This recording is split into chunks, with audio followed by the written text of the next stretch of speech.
All right, everybody. Good morning, good evening, good afternoon, good night. My name is Sydney Williams, and this is Hiking My Feelings virtual campfire number 8. If you're joining us for the first time, this is a fundraiser for our Wilderness Wellness Center, but in light of everything that's going on in the world right now, up on the screen, I have some resources where you can share resources if you have them to spare. We recognize that there's like 40 million Americans that are unemployed on top of COVID, on top of everything else. But if you do have dollars to spare and if you're looking for somewhere where you can support, these are some great organizations that we've pulled up here. So I'm just going to walk through them and share a little bit of information. So the Love and Support for Leslie is a GoFundMe for the woman that I described yesterday. There was a protest in La Mesa a couple nights ago, and she got shot in the face, point blank range, with a rubber bullet. She's currently in ICU. Her name is Leslie. She's from La Mesa. She was in a coma, but apparently she's out of the coma and responding to some commands. So if you are local to San Diego, or if you want to help just cover any expenses that she might have coming up as a result of this brutality, you can donate at that first link. The George Floyd Memorial Fund, they have their goal, I think, was like $1.5 million. I don't know what the original goal was, but it was 1.5, and the last I checked, it was over $10 million. So they've been raising a lot of good money for that. Black Lives Matter, the Movement for Black Lives, the National Bailout Fund helps bail people out of jail that are protesting and detained for reasons that aren't legit. Same for the SD Bail Fund, the Bail Project, NAACP Legal Fund, Fair Fight, the ACLU, and the Minnesota Freedom Fund. All of those resources are going to help in the fight against white supremacy, are going to help protesters protest, help them get out of jail for things that is a legal right that they have in this country. So if you have resources to spare, throw a couple dollars those directions. There's a bunch of other resources that you can find. If you go to the Obama Foundation, obama.org, they have a section called Anguish in Action, which is the front page of their website. They also have a bunch of great resources, journalists to follow, writers to follow, musicians, different organizations that are doing great things in Chicago and abroad. So today is Blackout Tuesday. The idea behind that started a little bit, the show must be paused, started with the music industry. Some Black women in the music industry were like, hey, Black culture has created most of this industry, so let's take a break. If you are not a person of color, just take a back seat today. Let us share our voices, share our resources, educate the masses. So if you've been consuming content today from people of color, Black creators, throw some dollars their way. They should have Venmo information up. They should have, they're on Patreon, support that. Whatever you can, because that's the way that this is going to get better. There's no right way or wrong way to show up. I think the wrong way to show up is to not show up. And in the spirit of our mantra today, the mantra is, I release what no longer serves me. And I've been thinking about that a lot. And prior to all of this stuff that was going on, that for me was like, I release these negative thoughts that I have about myself. I release this internal soundtrack that isn't serving me at all. And all of that stuff is true. And I think today in particular, the things that don't serve us, particularly as white folks, our shame doesn't serve us, our guilt doesn't serve us, our fragility doesn't serve us, and our trauma, while is ours and uniquely ours, and trauma is not a competition, is not something to be referencing in this moment. This is a situation that has been brewing for over 400 years since slavery in the United States. And what we're seeing right now is a lot of trauma and a lot of pain that has been mismanaged, unmanaged, and not talked about. And so in the spirit of healing, in the spirit of creating resources where everybody can find a way to get free of the stuff that's in their head, our own biases, our own prejudices, our own stories that we tell ourselves, we continue healing here at the Hiking My Feelings virtual campfire. So over the course of this event, we've had the pleasure of speaking with several people of color already, and that doesn't stop. So we are on a mission to make sure that folks get to hear these voices and get to hear these perspectives, because it's all very important. So tonight I'm excited to have Julianne Mahoney with me.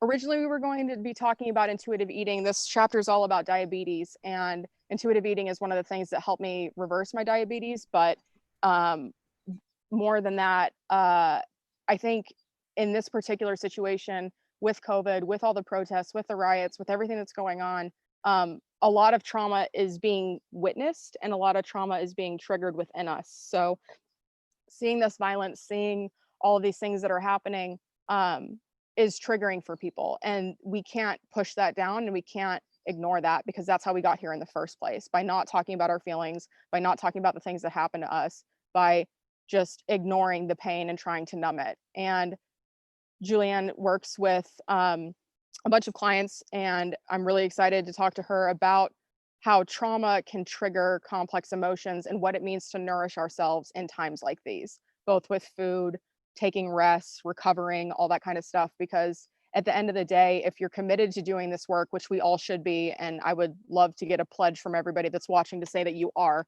if we're going to continue to do this, we have to rest and restore. We cannot pour from an empty cup.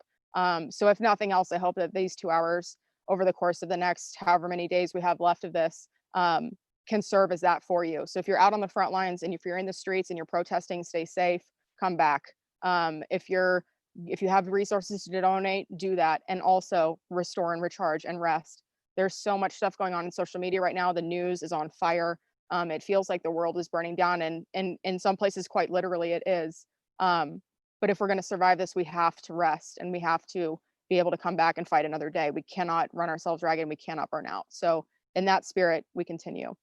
So tonight I'm going to be reading from chapter 7, which is called Big Leather Chair. If you joined us yesterday, we were at the airport and I just got the information that I was diagnosed with type 2 diabetes. So if you're joining from home, we're on page 93 and this is chapter 7, Big Leather Chair. I felt tears sting my eyes. My heart rate quickened. I thanked them for the information and hung up. My mind was racing. Don't wreck the car was my first thought. I didn't know what this disease was. I didn't know what was happening inside my body. All I knew about diabetes was the stigma. I had heard diabetes jokes over the course of my life. The stigma around diabetes told me that fat, lazy, morbidly obese people get it. Old people get it. Your feet can fall off. But I didn't know why this was happening to me. Was this hereditary? Could I cure it? Would I be living with this for the rest of my life? How do we get here? Well, I guess I can't eat bread anymore, I thought to myself. I was crying at this point, trying to hold it together, not wreck the car, and safely pick up our friend. Barry looked at me and told me we'd figure it out, that everything would be okay. I wanted to believe him.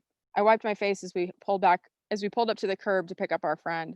Pleasantries were exchanged, and not surprisingly, he was starving after the flight from Chicago. We made our way toward the beach to our favorite sandwich shop. As I read the menu options, I was overwhelmed.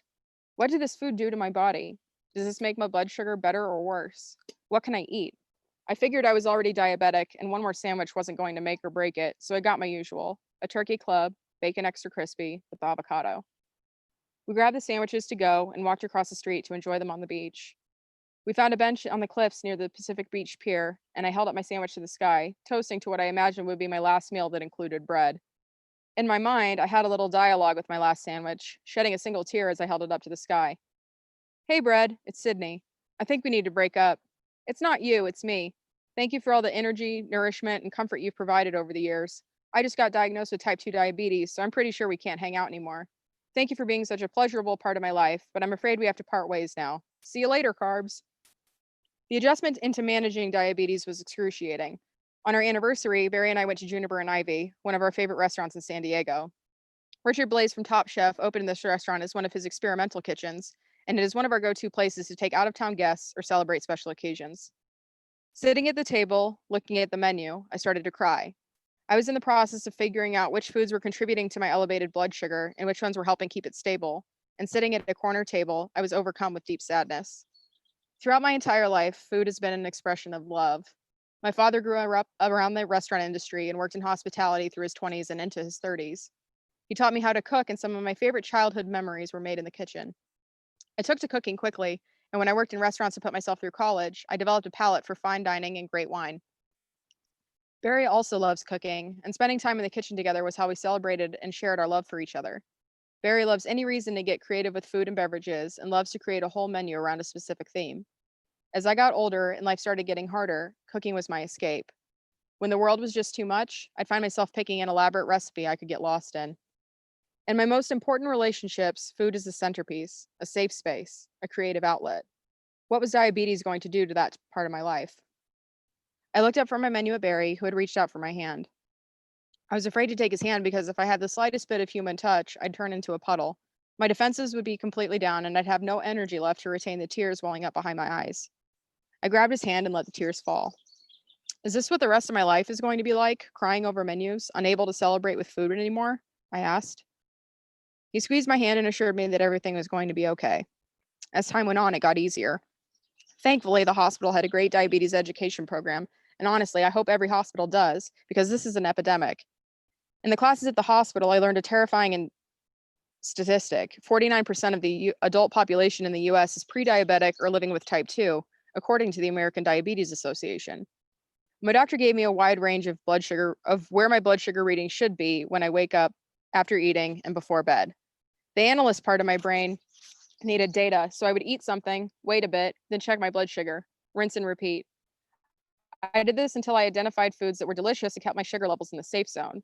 I also learned that there are 4 factors that affect your blood sugar: food, exercise, medications, and stress. I'm a gold star earning student, and I was going to be the best damn diabetes patient my doctor had ever seen, so I took to the first 3 right away, doctor's orders. First up, food. I took a good hard look at the food I was eating and cleaned out our house. Everything I knew that would elevate my blood sugar got tossed. We stocked the fridge and pantry with things I knew I could eat. I had been eating like a 12-year-old boy leading up to my diagnosis, so Barry took one for the team and finished the frozen pizza, Ben and Jerry's, while I replaced them with more vegetables. Leading up to my diagnosis, it was normal for me to drink a bottle of wine to myself every night, if not more. After my diagnosis, I stopped drinking. If I wanted to manage this disease effectively and aggressively, drinking my calories was a surefire way to sabotage the mission, so I quit altogether. Second, exercise. There was a canyon leading up to our street, and I started walking to that canyon every morning. At first, it took about 45 minutes to get to our front door, out to the canyon, down one side, up the other, and turn around and come home. We purchased some TRX straps and turned the tree in the backyard into a bodyweight gym. I picked a few exercises from the poster that came with the straps and created a workout routine to do when I got done with my morning walk. Third, medications. I started taking metformin as prescribed. Prior to my diagnosis, I wasn't on any medications. After my diagnosis, I was taking metformin twice daily, and the doctor wanted to add a prescription to correct my cholesterol levels as well. I wanted to try and correct the cholesterol naturally through diet and exercise, since I had made major lifestyle changes following the diagnosis. I remember feeling scared to advocate for myself, to suggest diet and exercise before adding another medication to my routine. We have a choice when the doctor tells us what to do.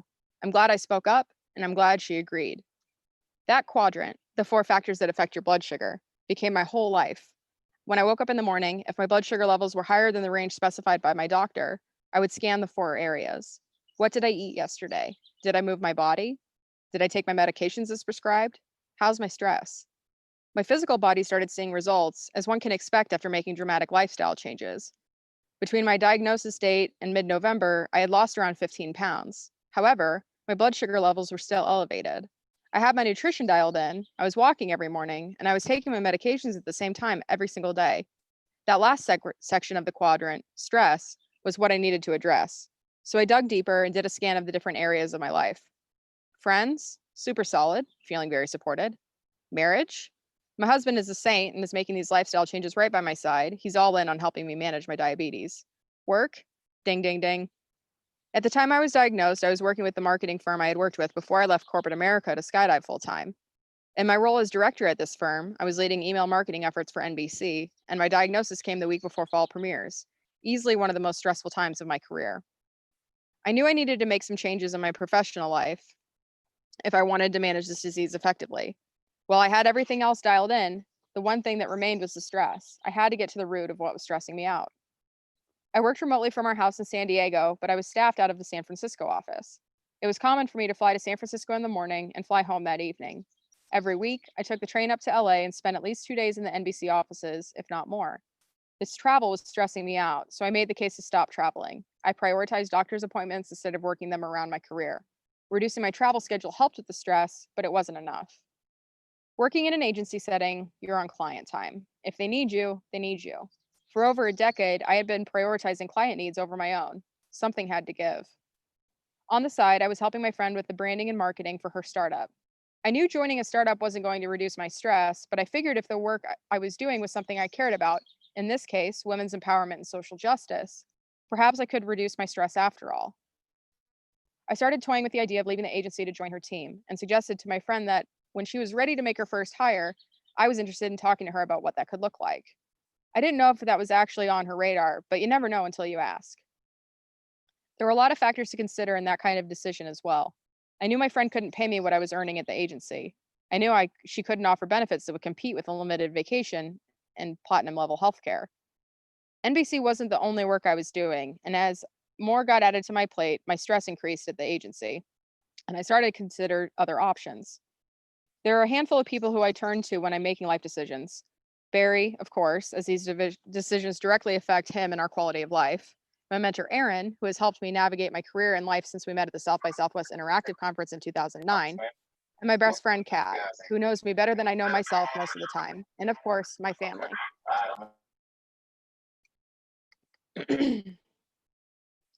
When I flew my family to San Diego that Thanksgiving, I had several motives. First and foremost, my dad's birthday periodically falls on Thanksgiving, and in 2017, that was the case. I wanted to do something nice for him. Secondly, my sister and her boyfriend were also coming, and they were surprising Dad for his birthday. Third, my family hadn't seen where I lived since I moved out of their house in 2007. They didn't come visit in Chicago or Austin, and when Barry and I moved back to Chicago or any of the places we lived in Southern California since moving there in 2011, I wanted them to see how we were living our lives. And to fly 4 people from California to California from Florida was a very adulty thing to do, I thought. I wanted them to be proud of the life I had built for myself. Given all the changes that were happening in my life as it related to managing my diabetes, I also wanted to get their opinion on the startup thing. However, the biggest motivator was rooted in my desire to save the day. On Thanksgiving the year before, my sister and mom found my dad basically unresponsive on the floor. It was traumatic for both of them, and I wanted to provide an opportunity away from their home to create some new holiday memories. I wanted to save everyone. I wanted to be the hero that got the train back on the tracks. For all of my life, I had been performing the role of best daughter, and this was an opportunity to really shine. The week my folks were in town was magical, and my whole family fell in love with San Diego. By the time the actual holiday rolled around, it was showtime. Thanksgiving was Dad's show, and this year we told him to kick up his feet and relax. It was brilliant. The food was spectacular, Dad was impressed, and most importantly, we were able to spend some serious quality time together. After we ate, Dad pulled everyone into the living room. What followed was an impassioned speech about how each one of us can make a difference and change the world. He gave all of us a sparkly star and talked about the importance of kindness, going for our dreams, and how we can make our mark on the world. My takeaway from the whole thing was this: I have the power to create immense change in the world, starting with me. If I can make changes for myself, then I can impact my community. And when the community is impacted, they start to make changes for themselves, and the ripple effect is massive and potent and powerful. Basically, every wish came true and then some. My dad had a great birthday. Our all-day Thanksgiving feast was a delicious success. My family got to see where I lived, and not only did they love it, but they wanted to move to San Diego. I had shared what kind of numbers the startup was putting up in its first year to preface why it was a good idea that this business was on track to start making millions of dollars. And soft sounded the idea of me leaving the agency to join the team. My parents were enamored by the prospect of me becoming a millionaire and buying property on Sunset Cliffs Boulevard with a little casita in the back for them to call home.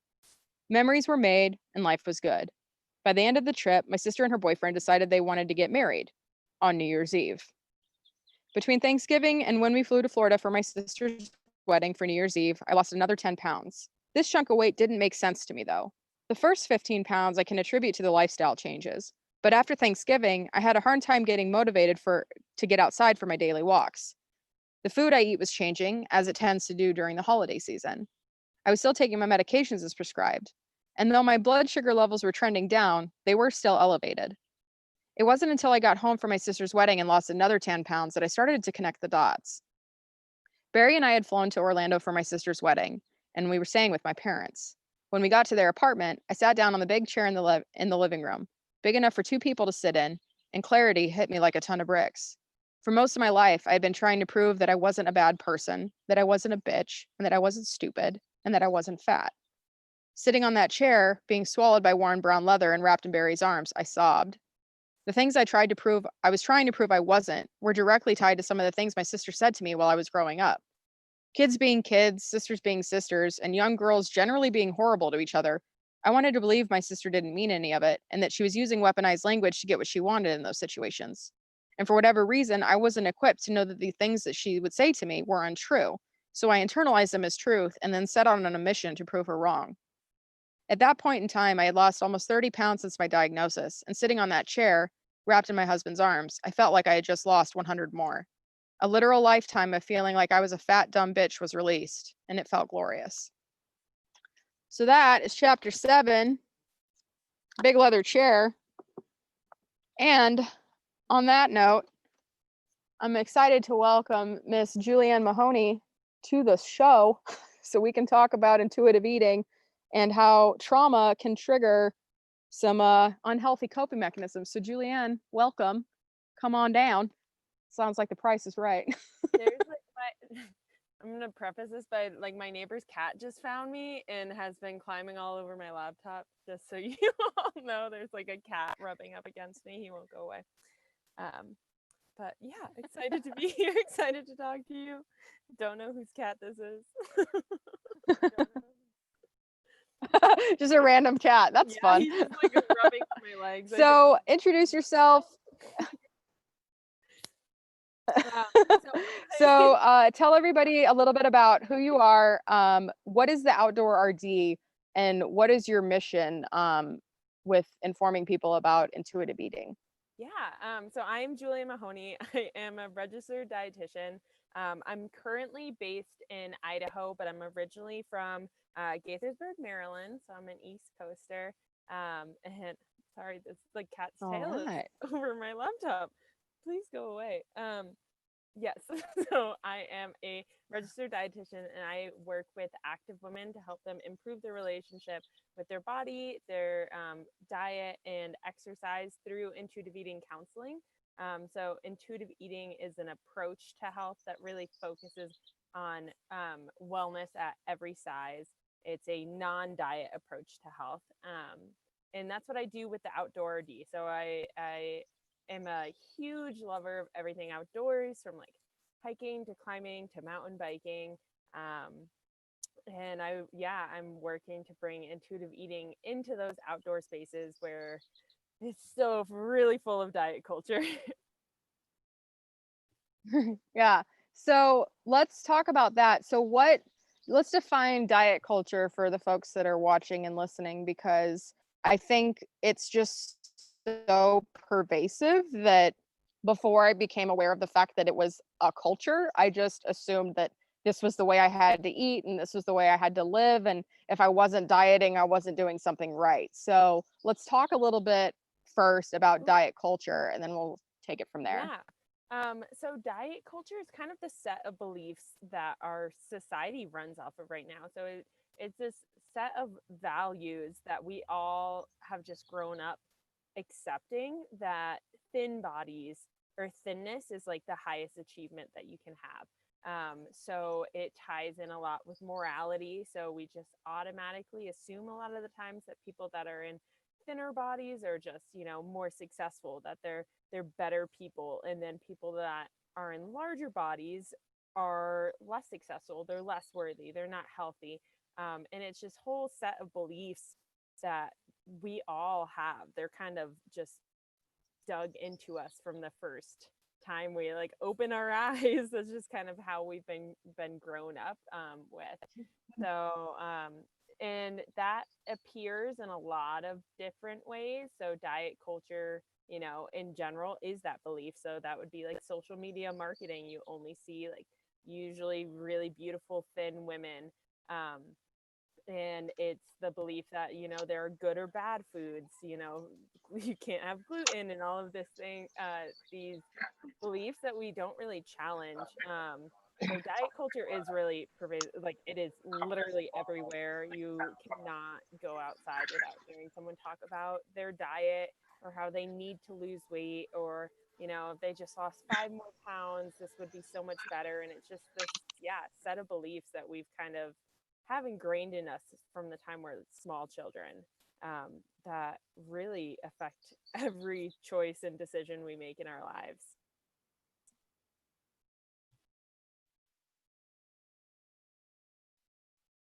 Oh, is it frozen?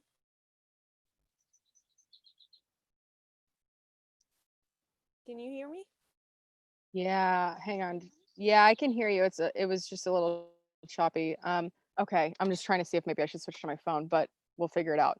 Um, so yeah, I love everything you just said, and it's so interesting, and there's so much money tied up in diet culture too. Like there's an entire industry. Like the diet industry is its own thing, the fitness industry is its own thing, supplements are their own thing, diet pills are their own thing. Yeah. Like there's a whole mishmash of like, because like and when we rebel against diet culture, there are entire industries that if enough people rebelled would just completely crumble, which capitalism says that's not okay. So how can we what's one way that people can become more aware of this and start to break down and understand how it's impacted their lives? Do you have recommendations that you give to your clients to start to Yeah. identify how diet culture manifests? Yeah. I personally have like a handout that I send all of my clients, because a lot of times they're like, like some people never go on a diet. Like, you'll never try keto, or never like do any of those things. And they're like, I don't think diet culture's really affected me. So I have like a handout that's like, oh, I've had this thought, or I have thought about improving this. And they're like, oh my God, it's affected me in so many ways. Like I've deleted photos or things like that. But I personally always recommend starting with the intuitive eating book. It's by, I always mess up their names, Evelyn Tribole and Elise. I can't remember her last name, but you can just Google like the intuitive eating book, and it will come up on Amazon for like $10. Yeah. And that's always a great place to start, because they really dive into like what is diet culture, and until you know it, you don't really recognize it. And the more that you like can point out little things, the more you're like, it's everywhere. Like it is literally everywhere.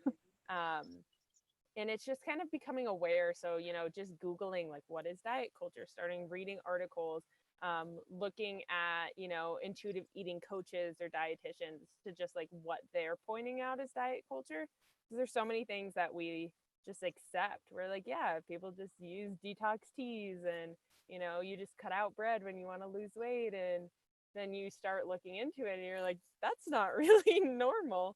But until someone like points out that Yeah. it's different, then you don't even know. Yeah, and Vicky in our Zoom group had a good point in that diet culture slots right into white supremacy as well, and that Yeah, the standard of beauty in America is like if you're thin, white, blonde, and female, congratulations, you're represented. If you're exactly. thin, white, able-bodied, and male, congratulations, you're represented. Especially within fitness culture and all that stuff. So Yeah, it's true. that's a really good point. Yeah, and Uh, a lot of the same instances, or like the thought mentality a lot with diet culture ties in so much with like racism and sexism, and becoming aware of these kind of ingrained thoughts. Like these are all systems of belief that we've been raised in, and when you become aware of those thoughts, that's the only way you can change them. And I've been working a lot with my clients this week, like talking about that. Like you have, like, we all have fat phobia, we all are racist. It's just how we've been raised, the system of belief, and we've all profited off of it. And realizing that and acknowledging that is the first step to being able to change those. Yeah. So tell me a little bit about how you got into nutrition, because this a new thing for you, and what brought you into this field of work? Yeah. So when I was 15 year 15 years old, I was diagnosed with a condition called new prescription daily migraine. So for basically a year and a half, I had a migraine all day, every day. It never went away. It just Oh my showed up. God. And yeah, it was really bad. Like for a 15-year-old girl, like I had never had a migraine before. Obviously, a lot of the times in medicine. There is an issue with physicians not believing women in their pain. So a lot of people thought I was like chasing pills and that I was faking it. Even my family were like, "You're just costing us medical bills. Like, you just want to skip school." And I was like, Jesus. no, I can't. Like, I couldn't sleep most of the time because I was in so much pain. I couldn't walk, like blinding migraine. So I couldn't open my eyes. I couldn't listen to, music or talking. I just had to sit in a dark room with like a blanket over my head. And obviously through all of that, I couldn't stomach food. So I restricted because anything I ate, I just automatically threw up from the nausea. And they put me on all of these pills to try to control it. So I was taking like 20 medications a day. And a lot of those ended up causing my appetite to go away as well. So like I couldn't stomach food. I didn't have an appetite, and I ended up losing like 70 pounds over 4 months or so. And then my brother finally was like, "You look really skinny," and none of the doctors have ever brought it up because I naturally live in a slightly larger body. I always have my whole life. So the doctors were like, "Oh, she's losing weight. Good for her. Like, awesome." Right.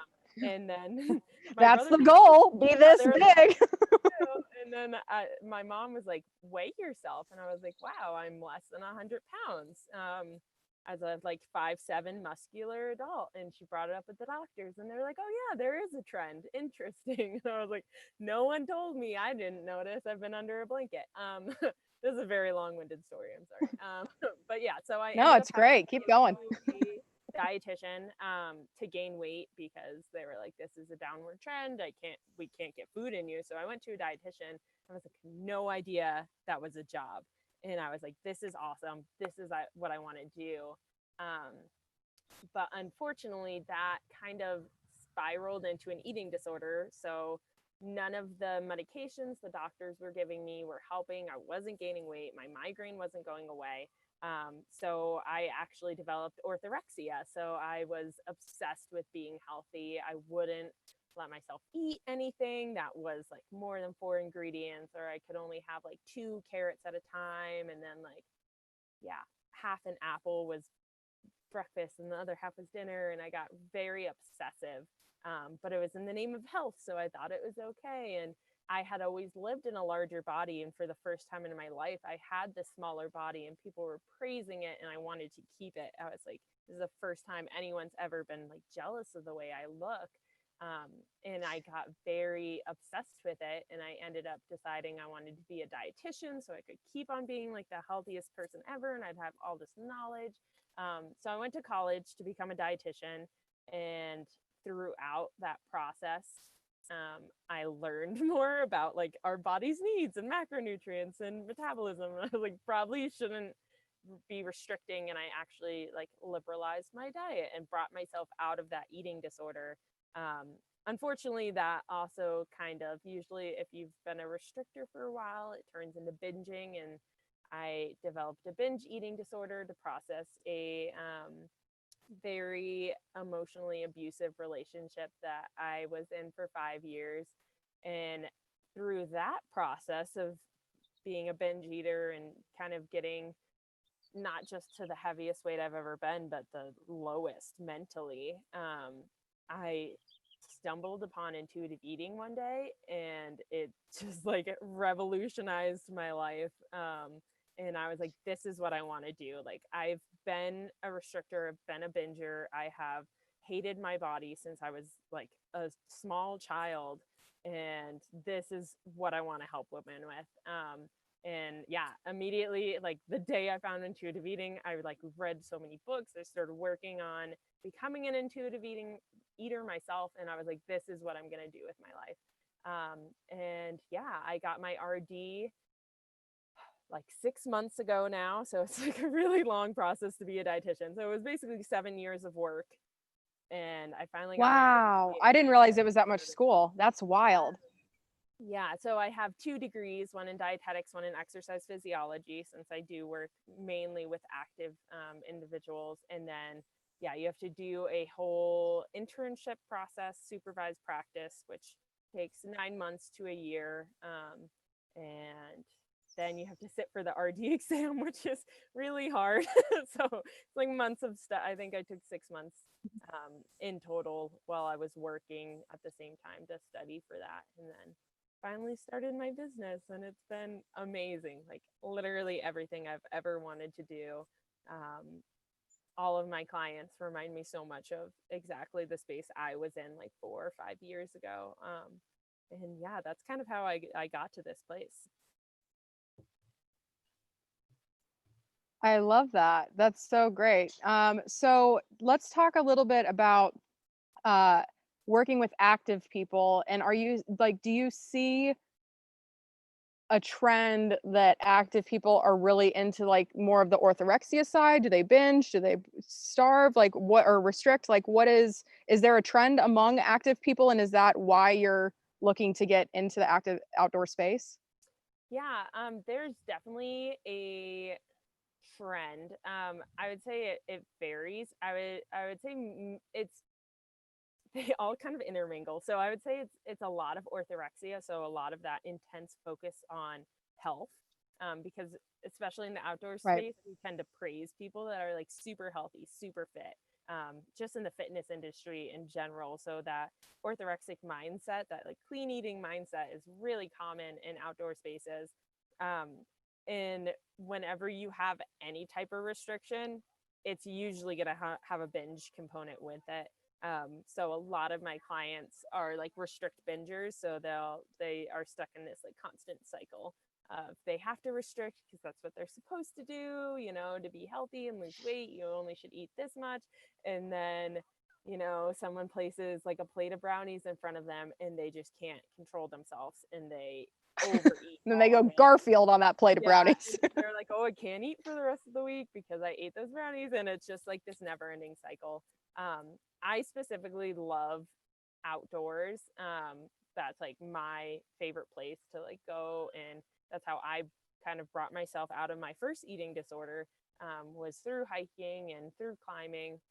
So I was like, I love that population, and there's this like certain amount of disordered eating that we allow active people to have versus like the general population. Like sometimes people that like aren't very active or not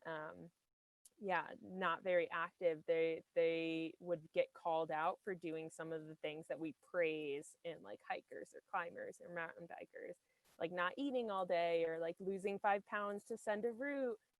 All of those things are like super normalized in a lot of active culture, whereas in normal culture we might label it a little bit easier as diet culture, disordered eating.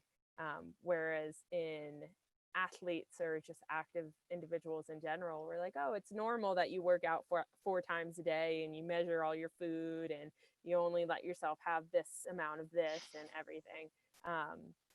So that's kind of an industry that intuitive eating hasn't really tapped into yet. And especially right now, like a ton of professional athletes are like talking up about their eating disorders and all of this issue that they were kind of raised in through the sport. So it's definitely something that it's time to change. Yeah. So is there a line that clearly defines like what is just like somebody who's healthy, focused on eating? Like what is the line between a general wellness approach to how you nourish yourself and orthorexia? Because it sounds like in the comments there's a lot of people that are like, "Oh, I think I've had that, or I've done that, or I know people." So is there like, when can you tell that you're not like, it's not just like good, healthy thoughts and in a well-rounded diet? Like when does it get to be a disease or a disorder? Yeah. And this is the tricky part, is it depends. Like it really depends. It Yeah. varies person by person. They do the DSM-5, which is how they like diagnose all disorders and like eating disorders, mental health disorders, they're all in there. They have a very strict criteria for it, but that's just for insurance purposes. Which is actually like not very beneficial to, healing and Right. through these. like you have to fit these certain criteria. But it really depends, because some things that might be disordered for other people can do super easily. Like I know I can't weigh myself. That's just a trigger for me. If I weigh myself, regardless of what the number on the scale is, I will go into a restrict binge cycle. That was just like what my past was, and I know that was a trigger, so I just avoid it. And some people can weigh themselves and it's just data. So I would say probably the line is when it's affecting your day-to-day life, like your mental health, your physical health, and your emotional health. Because some people can totally use macro like tracking as a tool and be okay with it, and be like, oh, this is just data for me, it's educational, and if I don't meet my macros, or if I overeat in my macros, like who cares, it's just like some silly tool, and it's like good to know. Whereas other people, as soon as you input one thing, it's just kind of this mental downward spiral. So a lot of it has to do with the mentality around it, but also, how is it just affecting your health in general, your entire well-being? And it really depends, like person on person. Yeah, because if I think back to myself, like, because when we first talked, I was like, oh, I wonder if I was like toeing the line when I got diagnosed with diabetes. But for me, checking my blood sugar before and after eating something, that was data for me. So that didn't register as one of those. But calorie tracking, can't do it. If I get my Fitness Pal or whatever else, like if I start inputting everything I put in my mouth, game over. Because then I'll lie. I'll be like, well, this one selection has less calories than the one that I actually ate, so that makes me feel better about what I put in my body. So I lie to the app about what I had, like, and I can't like. It's just like that doesn't serve anyone, but that's part of it, right? Yeah. No, it's definitely part of it. And I used to be that way too. And it's that like kind of obsessive tendency that is really dangerous. Because a lot of people, I know I was definitely that way. If I like went over my like carbs by 2, but my protein was like 12, I was like, okay, well, tomorrow I'm just gonna have like protein and water. That's all you get. Like I was like, you have to make up for it. But yeah, it's really the mentality around it, because there's so many people out there, and it's really not black and white, and that's a hard thing to fall into, especially with like what we're taught with health and fitness. It's like you eat this or you do that, and then you don't do that, you avoid that, and it's really all shades of gray. So like sometimes I know right now, especially as intuitive eating is kind of on the rise, people are calling out other people for their habits. And sometimes they're like, I'm completely okay. And other times they're like, thank you. So I always say, like, proceed with caution. What someone might be doing, it might be disordered. They might be struggling. They might be in a place that they don't even realize that they're doing something that might be harming them. And sometimes they're okay. So I always ask, like, I always approach with caution and just like general concern. Because sometimes people have no idea that they're in these disordered cycles. And it's really hard because there is no like clear cut, like this is disordered, this is not. It really just varies. Yeah. Do you have I got a fly on my camera. That was so cute. Do you it's like, well, it's blacked out. Oh, hi, friend. Wow. So, do you have any tips for folks that are like feeling the weight of COVID, feeling like they just don't have any control? Because I feel like, in particular with nutrition and diet and stuff, like a lot of, at least in my experience, a lot of my mentality around it has been around trying to establish a sense of control. My if there was ever a chance that I could have been diagnosed with an eating disorder, it was in the years between the assault and when I like came out about being a survivor of sexual assault, because I kind of view it as a coming out because I was quiet about it for so long. Yeah.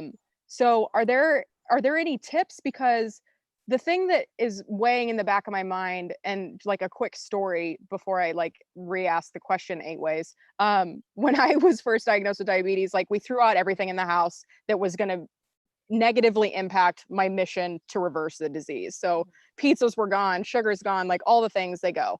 And then in that felt great because I knew that everything in my house, because I have a tendency to snack and I have a tendency to snack a lot, I knew that everything in the house, I could eat as much of it as I wanted to and it wouldn't sabotage my mission. So when I went on a vacation with my father later, like this was 2018, so the summer after I got diagnosed, I had been at my house. I worked from home. I had my little system. When I went to travel for work, like I knew what I could order from the commissary at NBC. I knew what I could order at the hotel that was like safe and healthy. But when I went on a cruise with my dad, I was like, now there's buffets and there's cookies and ice cream and everything's everywhere. And I was like, there's no rules. And then I was like, oh man, like I didn't realize what a good system I had set up for me in my situation at home. And I was just like, oh, I have to consciously remember I can't just go eat whatever I want because that's not conducive to managing this disease well.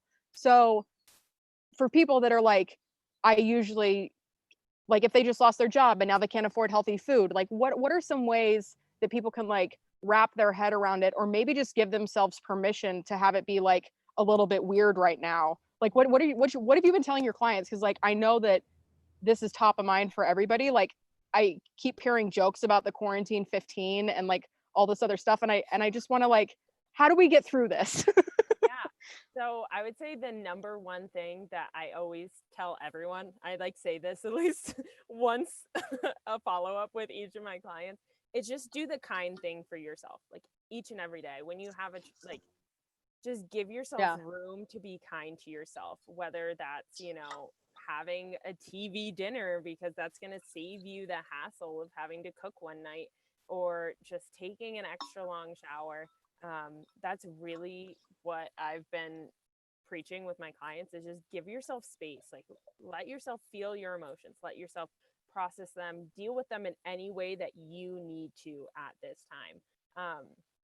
Because yeah, a lot of the times our coping mechanisms are just kind of like moralized too. And if you need to eat emotionally to get through this, if that's what's going to make you okay, that's what's going to make you okay. So I always preach cope with kindness. Like, whatever you need to do, if you need to turn off your phone or step away from the news, even though that is a privilege to be able to like take 5 minutes to yourself, do it, compose yourself, let yourself feel those emotions so that you can go back and be there for those who need you right now. As for the food availability, I always preach gentle nutrition. Like, I had a handful of chocolate chips, like literally right before this started, because this is like my normal dinner time. And I was like, okay, handful of chips, like we're good. But yeah, there is room for all food in your diet regardless. So yes, certain foods have more nutrients than others. Like, some might be a little bit more nourishing, but I like to say you have to nourish body, mind, and soul. Like, there's foods that are a little bit more soul nourishing. There's foods that are a little bit more body nourishing, and that doesn't make any of them better or worse.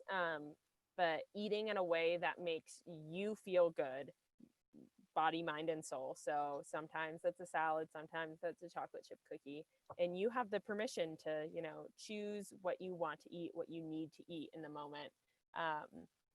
And eating in a way that makes your body feel good, and also feeding the soul a little bit there. So yeah, general nutrition, a lot of the times, especially like the fitness industry will like be like, you need to avoid those foods or you can't have any of that, and that is completely false. Like, there is room for any food that you enjoy in your diet. It's usually we have issues with those foods when we're actually restricting them. That's like what we were talking about with that plate of brownies. It's called the like last supper mentality. It's like, this is all I get. Like, when you went on the cruise, you're like, oh, I'm never allowed to have this, and now it's here. That's Like, you need to get all of it. seriously. Yeah.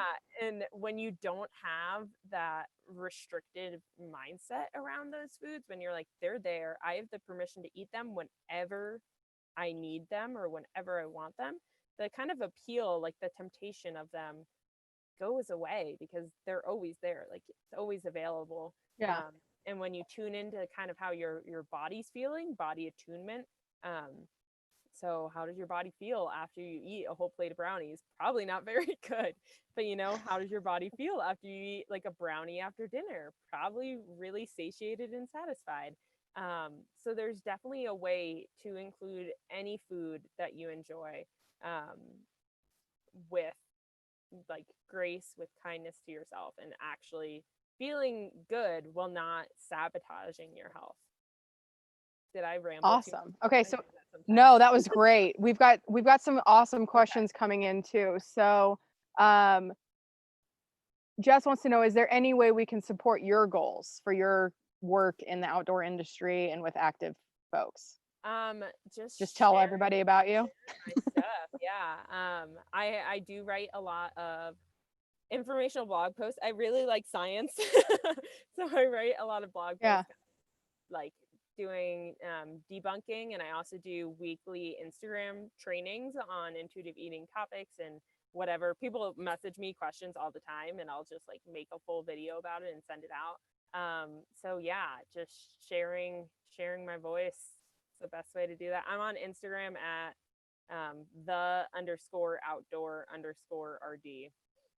Underscore is Perfect. it was too much of a blob, but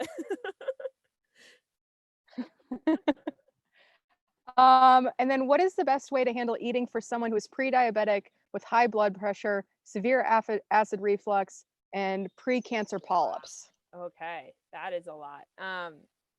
So the thing is, a lot of MNT, so medical nutrition therapy, that we do teach is effective, like with acid reflux, like peppermint, alcohol, chocolate. Those are all things that should be avoided. But a lot of the times it's just a little bit of trial and error. And that goes for all MNT. Sometimes we kind of put a blanket statement on things. But just, I like to tell people to just cultivate that attunement and a little bit of curiosity. Just paying attention, honestly, bringing awareness to how your body is reacting to certain foods. Like if you notice after you eat a certain meal, you feel a certain way, or you might notice your blood pressure rising. Sometimes you can feel that, and just kind of making notes of that so you can discover these patterns.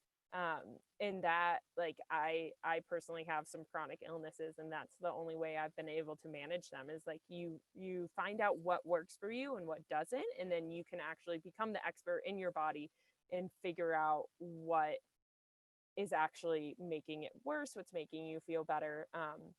There's some things, like for high blood pressure, they normally preach like no salt or like very low salt diets, but some people aren't even salt sensitive. So then you're not eating salt for the rest of your life when it's not actually helping you. But I usually, yeah, for MNT, it can definitely pair in really well with intuitive eating, because a lot of the issues that you have, just becoming aware instead of just like blanket following what you usually find online for those things, just tuning into your personal like experience, your own body. You can actually find things that work for you better than others, so that you can enjoy your experience and be healthy in your body each and every day. Did that make sense? Yes, I love that. Also, what online resources can we use to fact check healthy eating plans that are out there? Oh, like diet plans, I guess. Yeah, So I think so. I personally am not a huge fan of health, like eating plans or meal plans, just because of kind of what I just talked about. Like no one Right. knows your body better than you. They can be, oh, wait, there's more.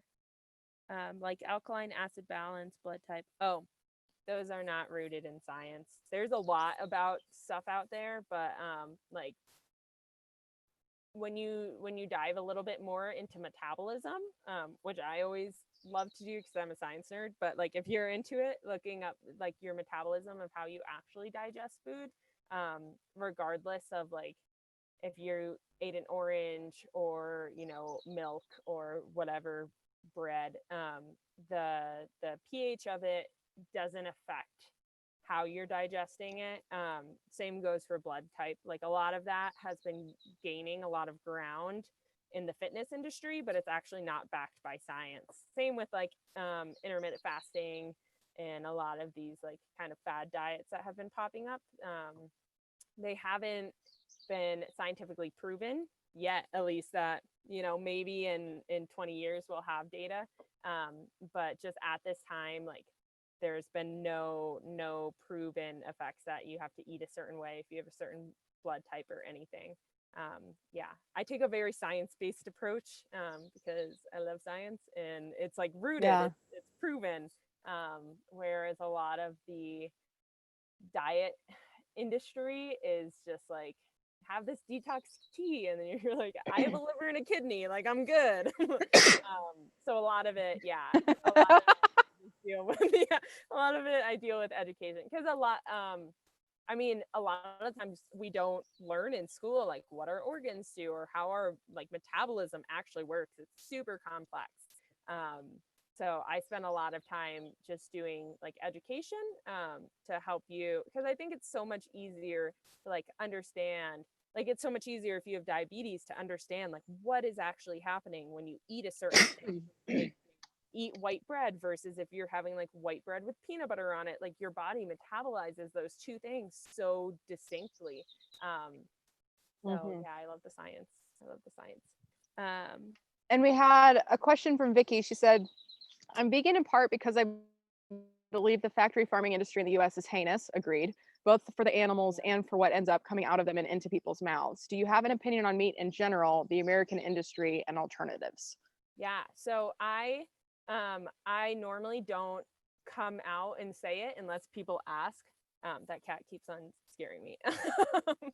But I am vegan, actually. I have been for like 9 years, and a lot of the times people just automatically like make an assumption about it. So I just like wait and see.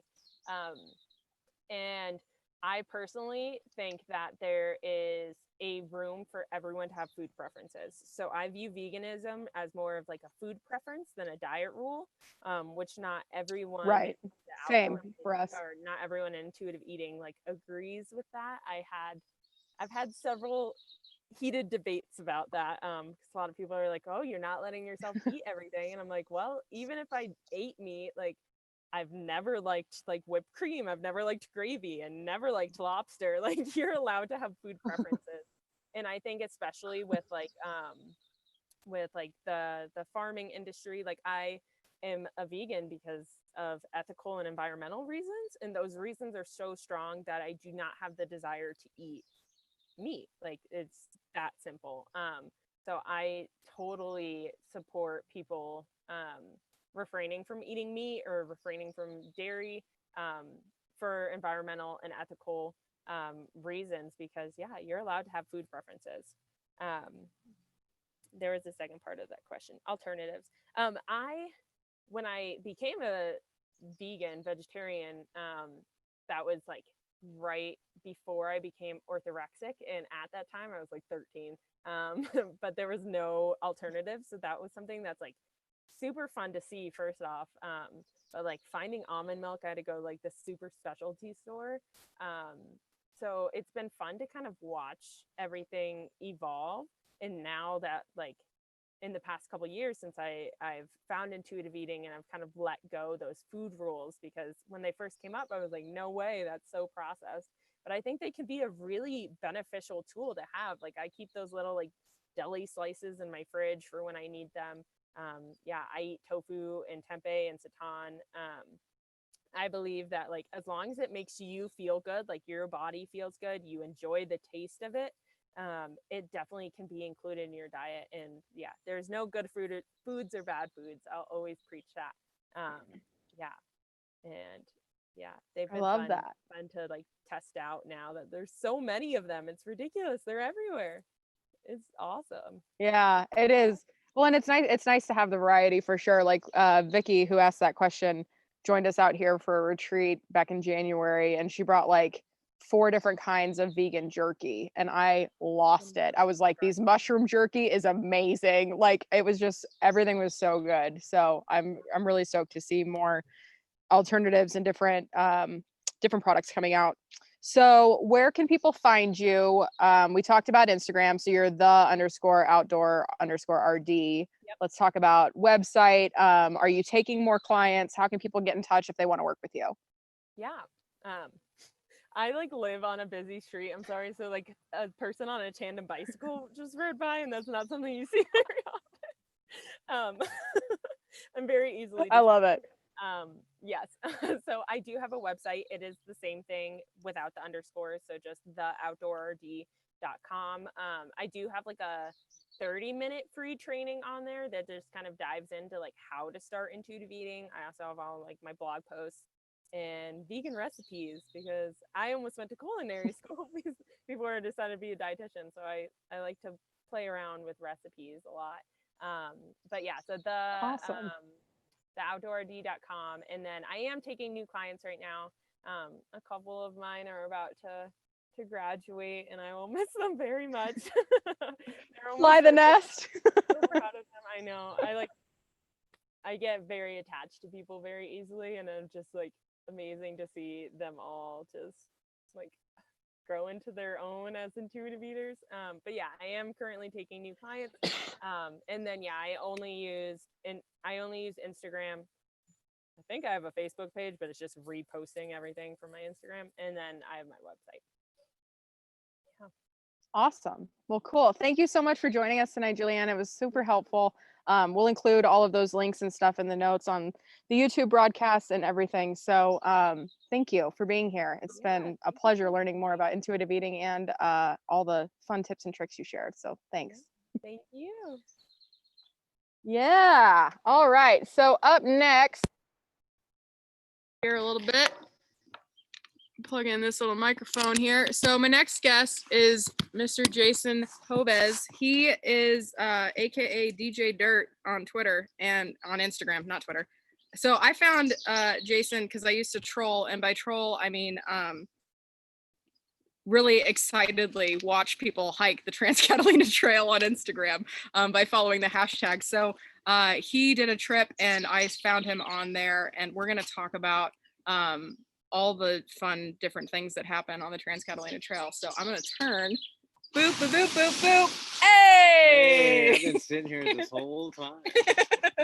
So this is Jason. Like I said, we met via Instagram, but the first time that I met you in person was at my Huntington Beach talk. And I got done sharing my story, and Jason's hand shot up in the air. He was like, hey, can I share? And I was like, of course. Like, one, I love when people share after I get done sharing, you know, the story of all the things I've been through. And two, it was just, you were one of the first men who was ever like, I have stories to tell, can I tell them? And I was just like, take the floor, please, because there's not enough men that talk about the things that they've been through. So introduce yourself. Hello. Jason Hovis. Yeah, a little nap, did you? I think so. Outdoors kind of. I need you to look around at my foot. too many hobbies Oh, for yeah, I anything. got a foot problem too. Kind of person. Foot problem. That whole Okay, time what's the meeting matter? you, it just Well, I it's just okay. remember the Put first the time light I on. encountered you on Put the light Instagram on. when I was on the TCT. I was like, you know, this is Sydney Unfiltered Chick. It wasn't even What'd you hiking my do? feelings. It was your personal Instagram. It's on the right hand side And, and the back, towards the back. Okay. And I just so happened to, you know, add you and follow you back. And, you know, at the time I was just always frequenting going to, you know, REI to go pick up some new gear and all that stuff. And it just so happened that I remember seeing one of your posts like, oh, it's like, wait a minute, this girl's touring and speaking at REI. I was like, shut up. And it just so happened that I was like, you know what? Let me see if I can sign up for slot. I'm gonna head down to maybe check out some gear anyways. And I just so happened to pop up, and it was just seemed like all the things you were spouting out of your mouth was just like, you know, I'm not crazy. Somebody's kind of been through the same experience. Just walking across this magical island, you know, and it was just, you know, I had to, you know, express myself. It was just like, oh my God, did you put the bench up there? And Yeah. Yeah. So for anybody that hasn't hiked the Trans-Catalina Trail, this trail is magic, and Absolutely. If you want to, I'd love to just kind of like tell your story about how you connected dots and stuff about your life. Because here's what happened. He raises his hand and he's like, "Hey, I got something to say." And then he proceeds to tell me that we had the exact same points along this trail on this island. We both had these emotional, transformative, dot connecting experiences where we're like, "Oh my God, I understand life." So would you like to share a little bit about that? Yeah, okay, so where do I begin? I guess it doesn't get better until it gets worse, right? Right. So I guess the logical starting point is kind of along the lines of, your book. My trauma began 13 years ago, or my first trauma. Yeah. Should I say, it was 13 years ago. Young, enthusiastic, absolutely no freaking direction as far as my life. I was just a club DJ, got drunk every weekend, multiple times a week, partied excessively. That's all I did was promote clubs, fix up cars, and party. So I meet this girl at the club, first and only girl to ever ask me for my number first. So to kind of cut that long story, her name is May. It was just the most hit you out of left field, amazing.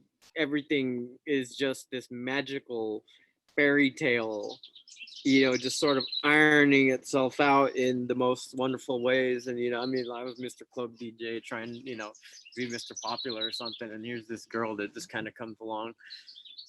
And things are like just completely amazing. But, kind of long story short, to kind of, in a nutshell, she dies in this kind of terrible car accident, just randomly. It was one of those. It was a St. Patrick's Day. Me and some friends, including her, we decided to get together. On a side note, she was kind of under my care at the time. I mean, I was living with her in San Marcos and commuting back and forth from San Marcos to San Diego for my work. And she had actually gotten into a pretty vicious fight with her mom. Maybe a couple of days before that. So I said, "Hey, why don't we come up to my place and just stay out there, and we'll kind of veg out and blow some steam and all that stuff." So that night we were, me and our group of friends, we were actually trying to play it safe, and we just went to go grab a bite to eat, and we said, "Hey, let's go bowling tonight," and just right quarter mile away from the house. And we had a couple of friends. One was like an older brother to her. His name's Ryan. And Ryan came with his buddy named Reggie. And we said, "Hey, so we're going to go bowling." And Reggie said, "I got to bounce. I got a party to go to." And so we offered to just tell Ryan, said, "Hey, we'll take you home after bowling. That way Reggie can take off." And Ryan said, "Hey, you know what? I'm just going to go have Reggie take me to my car, and then I'll come back and meet you guys up at the bowling alley." Yeah, so right at that point, May said, "Hey, you know what? I'll just go with you and keep you company, and then, so we can grab your car, and then we can, just come right back. That way you got company." And from what I understand, on their way to go pick up his car, there was already a car that had been overturned on the freeway, and an off-duty ambulance had stopped to provide assistance.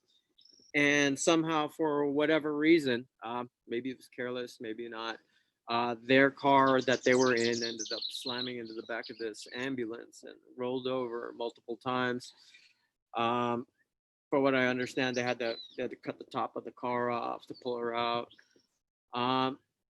So obviously we're waiting at the bowling alley while all this stuff is going down, and my buddy Mark gets a call from Ryan's sister saying, "Hey, they're in the hospital right now." So we rush out of the bowling alley. We're hunting to the hospital, and we pass by this car wreck on the freeway. And as we're passing by, I look to the left and I'm like, that's Reggie's car. It was just, you couldn't miss it. It was just bright red Nissan Sentra SCR with, you couldn't miss his wheels, and everybody starts freaking out, and we're heading to the hospital. We finally get there, and Ryan's in the ICU. He's got, bleeding all over the place, non-responsive. He ended up in a coma for how many months? Reggie, his friend, the driver, he was, we were able to visit him. He was completely conscious. He basically walked away from the whole situation with, I think, a very, very mild fracture in his cheek. And so at that point, we were like, well, where's May? Me and 3 other friends were kind of trying to, frantic, looking for her. They said maybe she got taken to a different hospital. When there's, a large incident like that, not everybody ends up in the same place. So, I start calling all these hospitals. We can't figure out where she's at, none of that. And so I'm outside trying to get on my phone and just figure stuff out, sort everything out, shit's hitting the fan. So I find these EMTs, and they say, I asked them, like, hey, if there was an accident over here, who can I call? So they gave me the number for the CHP office in that area. So I called the CHP office and I said, hey, yeah, this is my name. I'm so-and-so. There was an accident here. And the officer says, I said, yeah. He says, yeah. So where are you right now? And I told him, like, oh, I'm at Harbor UCLA, where, the other occupants were. And he says, are you in the front? I said, yeah. He said, okay, well, stay out in front. I'll be there in 5 minutes. And 5 minutes later, this cop shows up, and it's never a good thing when a cop shows up, that. So he basically breaks down and tells me, yeah, I'm sorry to tell you that she died at the scene. And but at the same time, it wasn't just him disclosing it to me. There was he said, I understand this is kind of difficult for you to process, but I'm going to need you to call up the coroner's office if you can, because we do have your ID. My ID was actually in her purse. So it was, my second phone was the phone that she was using. And he says, we need to call up the coroner's office because we have multiple addresses for her. And if you can give them a clarification, we need to send a police emissary to inform her parents. So I called the coroner's office. That was an interesting thing. And, he's giving me these addresses. This is which one is the correct one. So I give him the correct one. And I'm asking the guy over there, I said, well, what do I do? How do I contact the parents? Should I give her a call? Keep in mind, she was under my care because she had gotten into a fight with her mom, and her mom's telling me, hey, take care of my daughter. Don't, she trusted me. Yeah. And so here we're all are, freaking out in this parking lot. And I tell the coroner, I said, you know what? Is there any way you can let me know that they've been contacted already? And they said, yeah, well, we received word when an emissary has been sent. So I'll be sure to give you a call. And so I get a call maybe about 20-30 minutes, and coroner says, yeah, it looks like her parents have been contacted, so we'll leave it up to you if you want to get in contact with them, try and organize, just kind of sort some things out. At least it looks like they're in the know. So I pick up my phone and I call her mom. She picks up the phone, obviously her voice is like really, really distraught. And she's like, Jason, what's going on? What happened? And, at that point, it's like, what do you mean what happened? Right. Coroner just told me that they sent a police officer there. And I was like, what do you mean what happened? You don't know what's going on? She's like, no, why is there police downstairs? And so it suddenly hit me. They kind of preemptively called me to let me know that they had been told. So what basically ended up happening was I ended up telling her mom on the phone that her daughter had just passed away, while her dad was finding out simultaneously from the cops downstairs. Yeah, that it, that's definitely not something I ever expected to have to do. Right. And it wasn't just that. I mean, keep in mind I was club DJ and all this stuff. So all my friends are like club promoters and all this stuff. So word's getting out and about. It's probably about midnight or 1, and all of a sudden, friends are showing up at the hospital. That like her friends are getting out of club. I mean, keep in mind it's St. Patty's Day, Jeez. and there's alcohol flowing, and people are showing up, and there's screaming and all this stuff. Her best friends showed up to the hospital because they're partying in LA, and like, what happened? And all of a sudden they get to the hospital, and it's just this kind of like fiasco. And it was just, I got to experience a lot of it just firsthand. I mean, who sees the wreck when you're On the way, right. And speaking of the wreck, so her personal effects, purse, her wallet, all that stuff, they were still inside the car. My ID and my phone were, like, my ID was at the CHP office. My phone was in her purse. So I got in contact with the CHP officer and I said, hey, is it cool? I need to collect these items. So a couple days later, I meet up with the officer and he's able to give me my ID, my license, because I told him, hey, I got to get around and I got to coordinate with parents.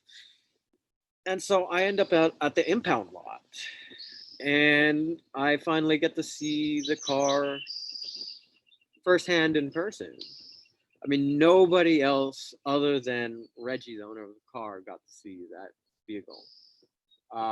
They had to cut the top off to pull everybody out. The hat she was wearing that night was sitting on the passenger seat. The blood stains were still on it. I still have it, as a keepsake inside of a shoebox in my closet. So a couple days after that, the family started coordinating, and incidentally, our family's, from down here in San Diego. And, I said, hey, we're going to have a family get together with a prayer. So if you and your, a couple other friends that were actually kind of close with, like, her family, said we're all going to meet there, and that was so about maybe a week or so after the incident. So I go down to San Diego and, with a couple of my friends, and I think that's the moment where I really broke. You see the pain. Yeah. This part's never the easy part. Yeah. It's the part that breaks you,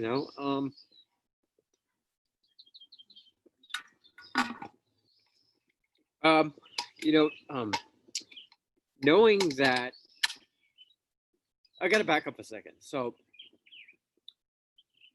before me being her boyfriend, I came to find out that her boyfriends prior to me, she had actually basically been like a runaway since she was a teenager. Never came home. Always lived with her boyfriends. So up until the time that she met me for the past 5, 6, 7 years, she was never at home. I mean, her parents never really got to see their daughter grow up. And then enter me, I'm the guy that comes over to the house all the time, and I'm, cooking and cleaning. I'm having cigarettes with her pops. It even got so close to the fact that, I mean, her pops and her brothers, they're like pro paintballers, and they were like, hey, why don't you come and shoot with us? And at that time, I was like, kind of living in San Diego, with her at the house, and it's like, this is how you kind of know that you're cool with the family. Yeah. Is that moment was, it was a Saturday morning, the morning that her pop said, hey, why don't you come paintballing with us and we'll wake you up in the morning, where he comes into her room while you're in bed with, his daughter, and he just kind of taps you on the shoulder to wake you up gently and says, hey, you still want to come? And it's like, yeah, well, and I roll over to wake my girlfriend up to let her know I'm gonna go with her pops. He said, oh, it's cool, just let her sleep. Yeah. And moments like that just make you go, what just happened? Like, this is not, I mean, like, you just came into her room while I'm in bed with your daughter. I mean, like, Yeah. it's something that needs to absorb. So kind of fast forward to this whole thing, her parents really trusted me to take care of her, and what made that moment so absolutely hard was seeing their eyes. That's like, dude, I fucking failed, because your runaway daughter is finally home, and I'm the one that's there to switch things up, where they're finally getting to know their daughter. And now there's this guy that's here that's just taking care of everything. He's going to paintball with pops, goes grocery shopping with mom, and all that. And her mom was the hardest part. Yeah. Because it's like, talk about call it a guilt trip on both ends. Like, I told her mom I would take care of her daughter to cool off. Yeah. From this huge argument. I mean, there were the FUs flying, and I was standing right in the middle.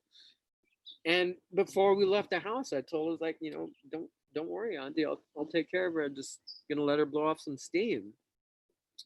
But that was just kind of like the tip of that funeral iceberg. I mean, so keep in mind, this is 13 years ago, so I'm 25. Right. I mean, who the hell knows what they're doing when they're 25? Right. So I'm getting to know this girl, like, everything about her, just everything she loves to do, her favorite flowers, all this stuff. And now she's back at home, and her parents don't freaking know in reality who she is. Right. Who is she growing up as? What are her favorite things? And her mom basically asked me, like, if you can help me out with all this stuff, I'd appreciate it. So, I mean, one of the first things we did is the body, her body had to get transported down here. We had to make some arrangements with the mortuary and all that. And I went with her family to basically identify her body. I got to witness that one. Yeah. That was hard one to absorb. Yeah. Her mom didn't know what her favorite flowers were, but I knew. I mean, and they were orchids. Yeah. Interestingly enough, her mom has a little orchid garden in her backyard. Yeah. We went to the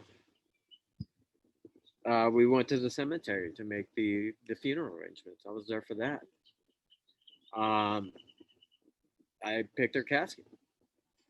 It was supposed to be this, kind of plain Jane brown wood casket, but flipping through everything, and there's actually one that was kind of a display on the wall with just like really, really, really misty light pink, almost white casket with these, like roses on like the corners and all that stuff.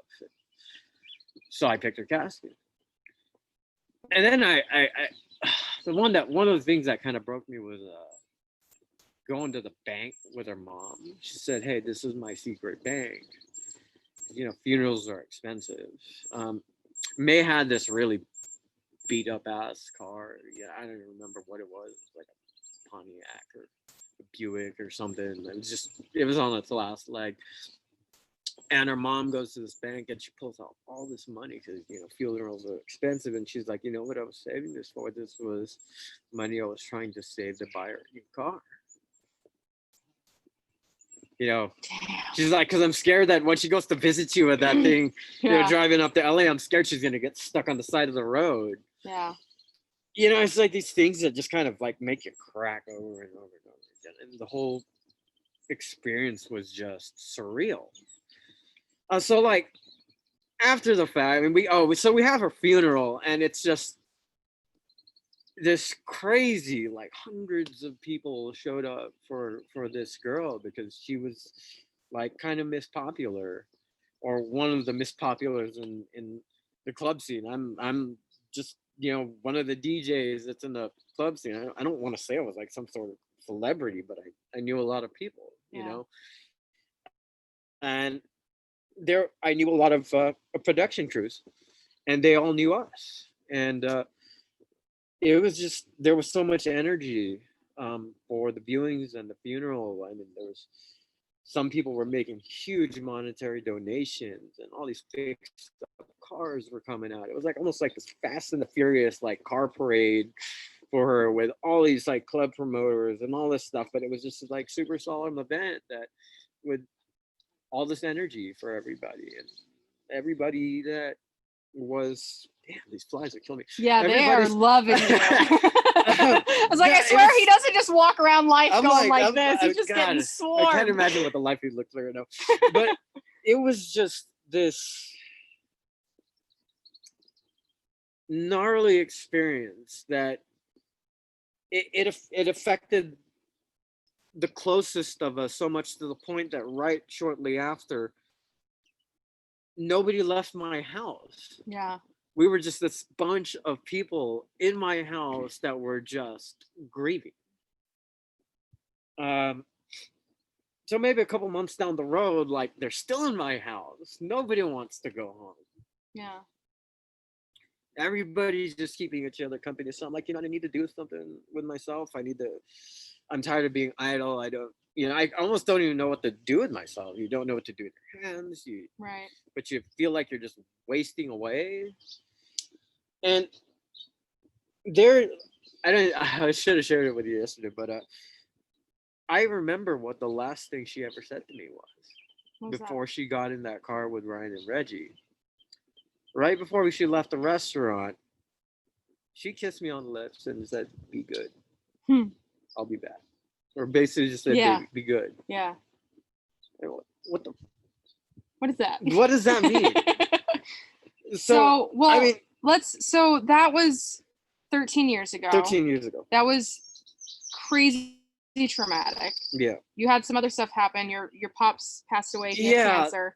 A friend died in the desert. Like there's a long laundry list. But by the time, so you, like, we were talking last night about serendipity, and the mantra today is I release what no longer serves me. Yeah. So let's talk about like what brought you to the TCT, because that was kind of a funny, like, serendipitous moment too. Okay, so I mean, it was my birthday, and I had just recently gotten bitten by the backpacking bug, you know, and nature just seemed to be this fix for me to get rid of these, you know, traumas and process. And so I'm walking across this island, and I meet, you know, people that are, you know, first time I ever heard hike your own hike.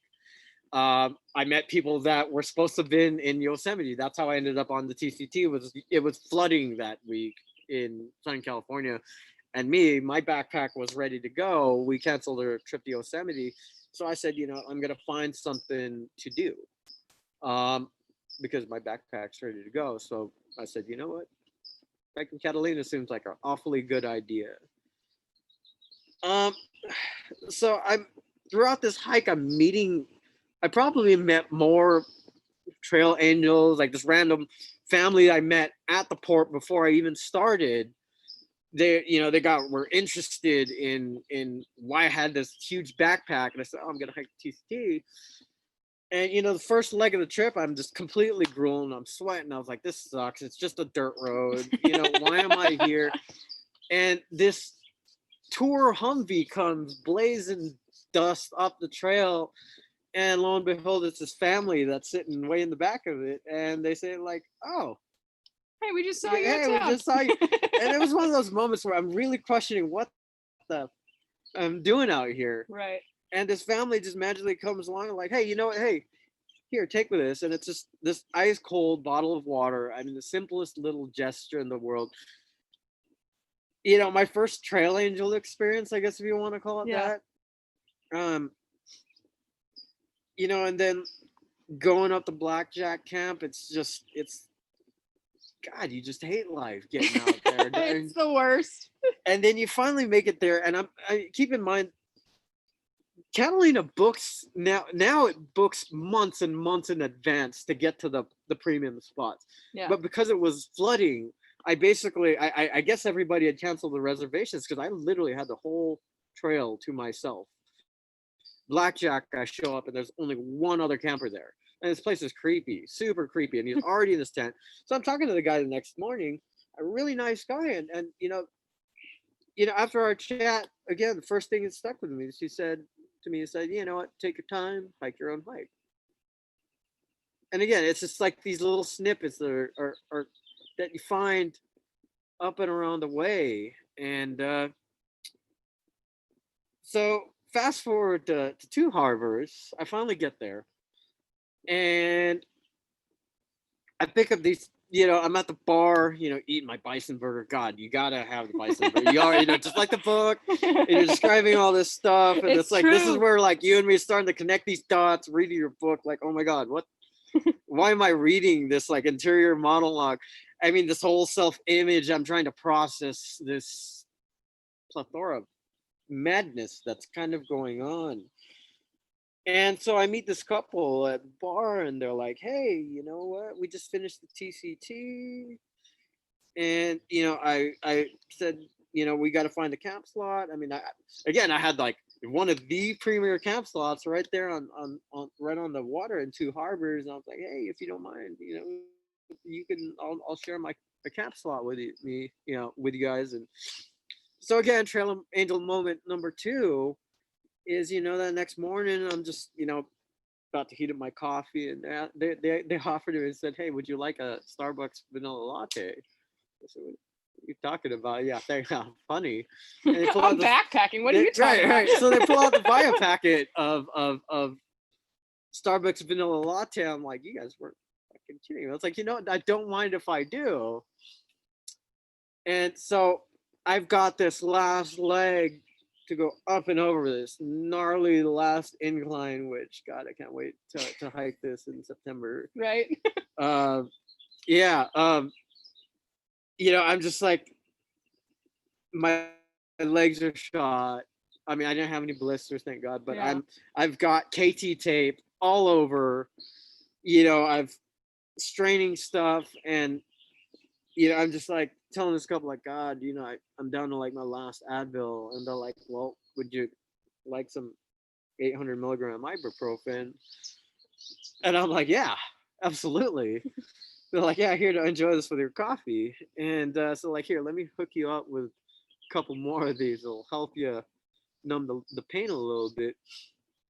So I leave there, and I'm, by that time I'd already posted on my Instagram. So this is where we're starting to connect the dots. I'm finally posted on my Instagram, my social media, and all this stuff. And, I got all these people, cheering me on. But once you're on the trail, you get no reception.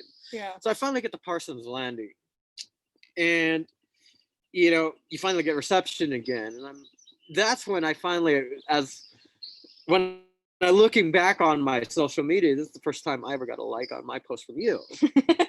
Like, who's this Sydney Unfiltered chick? So I'm sitting there on Parsons Landing looking at these snippets and sayings and just mottos that you've got that say hiking my feelings on the top and all this Trans Catalina Trail stuff. And I'm like, oh, this chick seems pretty cool. So I remember, I think that was about the time that I said, fuck it, I'm going to follow this chick. Yeah. So this is where the dots kind of get really interestingly connected. The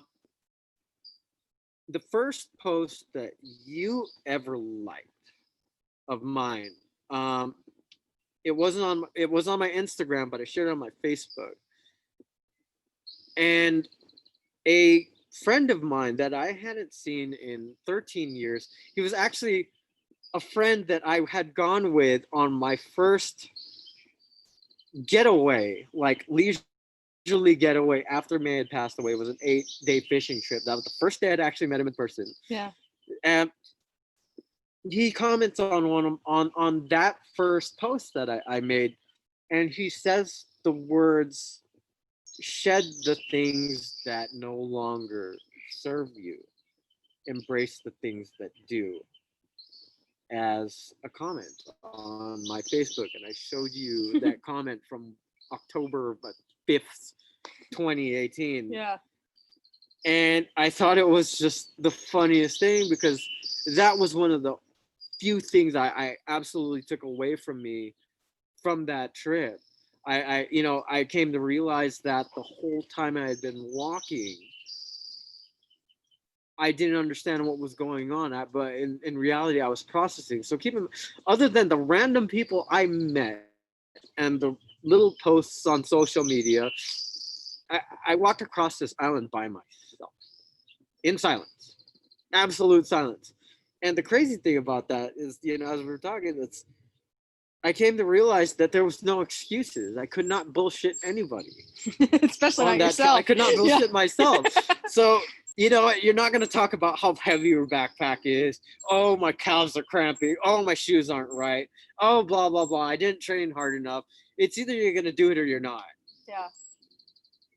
And along the way, I'm getting bestowed these little, jewels of these moments of encouragement and these things that people are saying to me. And all of a sudden, I'm literally just about to do my victory 8 miles or whatever it is, that flat enjoyment of nothing but beautiful views. And what this buddy says to me just absolutely fucking stuck. Leave the things, or shed things that no longer serve you. And it was like, maybe that's what I've been doing this whole trip, like seeing all these beautiful vistas and all these sights, and wishing you could share it with someone. And then I kind of look at it like, what, from all these traumas that I'm experiencing, from May to my pops going through cancer, to my only employee getting lost in Joshua Tree, and basically having a murder suicide because they had no way out. So it was always these ups and downs, like something would happen. Like, I've always been vocal. I've always been willing to tell my story. And I was like, you always figure this is the right thing to do. That's what I was kind of trying to get at, is all this time, people will always tell you, when you're grieving, when you're hurting, when you're trauma, even now, this whole, people are rioting, the Black Lives Matter, there's this trauma, and everybody spouts out the words, it's okay to feel this way. Yeah. It's normal. It's normal. Yeah. This is normal.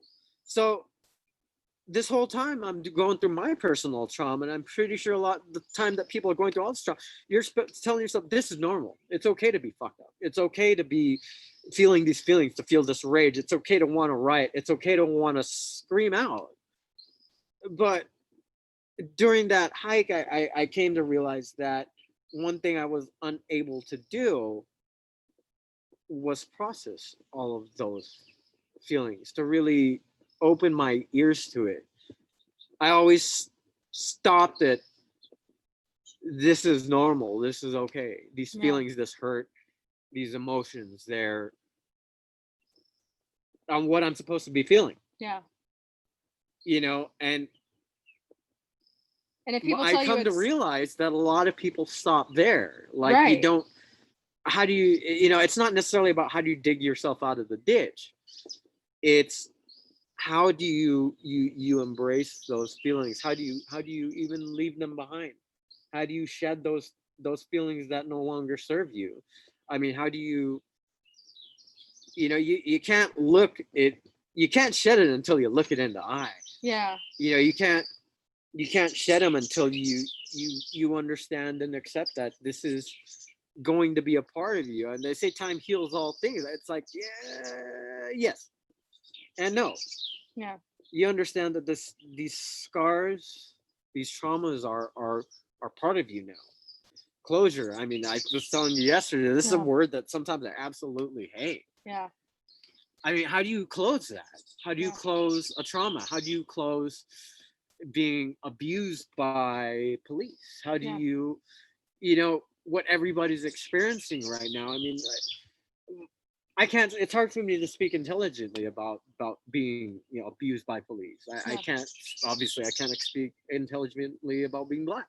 Yeah. Um, we all have our experiences of injustice and trauma, death. Yeah. I mean, death is what incited all of this. Yeah. Um, you know, and I think that people need to kind of sit down with themselves and ask themselves, how am I going to process? Yeah. So To- were you able to leave, like, because you were talking about shedding layers and releasing the things that no longer serve you? Were you able to leave some stuff on that trail? Oh, absolutely. Yeah. Like what? I truth be told, like, I did a lot of crying. Yeah. And maybe not necessarily because I was reliving these hurts. Right. It was, I experienced so many beautiful moments. The light at the end of the tunnel. Yeah. I mean, it was storming, all this stuff. I mean, just you're grueling, and nothing but your personal thoughts will cycle over and over and over and over and over again. And you finally get to these endpoints, these, you know, you just completed stage 1, stage 2, Yeah. stage 3. And it's not necessarily getting any easier. No. But every time you make it to a point and you get to sit and relax and you get to see something beautiful, it, you know, you just come to realize that the whole day I've been silent, and now it's like I've been processing this whole time, and now I'm experiencing something beautiful along with these feelings. Yeah. I mean, it's hard for me to describe it, but you're smiling like an idiot here because you absolutely understand Yeah. what it is I'm talking about. I mean, whether it's something dealing with self-image. I mean, hell, I mean, do you know how many times I've tried to, you know, go on a date with a girl, and you kind of try to be open, like, hey, I was kind of engaged once, and my fiance died in a car crash, and the first thing that comes out of their mouths is damaged goods, or like you're still trying to get over it, and you receive this judgment Right. for what it is that you are, and it sucks because it's obvious to you Yeah. what your issues are.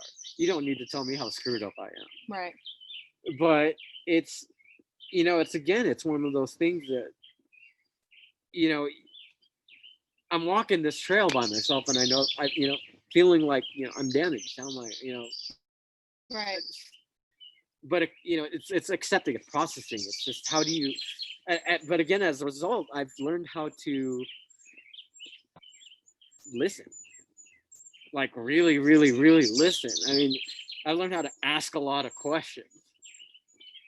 I kind of realized people don't even know how to ask questions. Like they questions are really interesting thing. I've had conversations since then with people where I said, I'm just gonna sit here and absolutely listen and just ask questions. And people are like, God, this was such a great chat. You know so much. And it's like I didn't say anything except just kind of open my ears and kind of ask questions to let you develop what it is you're trying to say, because I see that people are starting to listen to what's coming out of their own mouths. I mean, people are so quick to speak right now about Everything. their rage, and Yeah. it's just, God, I hate waking up this morning, because it's like, you know, it was like a beautiful sunrise, and I'm like, you know what, we actually get reception out here, Yeah. so that was just the greatest thing. So I opened up my Instagram, and it's nothing but black screens, and black screens, and it's just like, God. And you know, we did a hike this morning, and we were just so doubtful. We're like, well, what are we gonna? How do we should do I even- it? How do we do this? How do we? I don't want to get in the way of this movement. I don't want to maybe even overstep this respect boundary that Right. everybody seems to be giving to the Black community right now. Because you hear things like, you don't understand because you're not Black. I mean, Right. absolutely. Yeah. I'm sure people don't understand what it's like to be Filipino. It goes both ways. I'm sure a Right. lot of people don't understand what it's like to pick their fiance's costume. I don't judge people for not understanding. Right. So yeah, I mean, officially said, I stand with those people, and it's we still have to let people process. We still have to let people voice things out, and I may not, again, like I said, I may not be able to speak intelligently on what Black Lives Matter truly is, or I can't speak intelligently on Blackout Tuesday and what it represents, but I understand how powerful it is. Well, and I think to your point, like, what is your place in the conversation?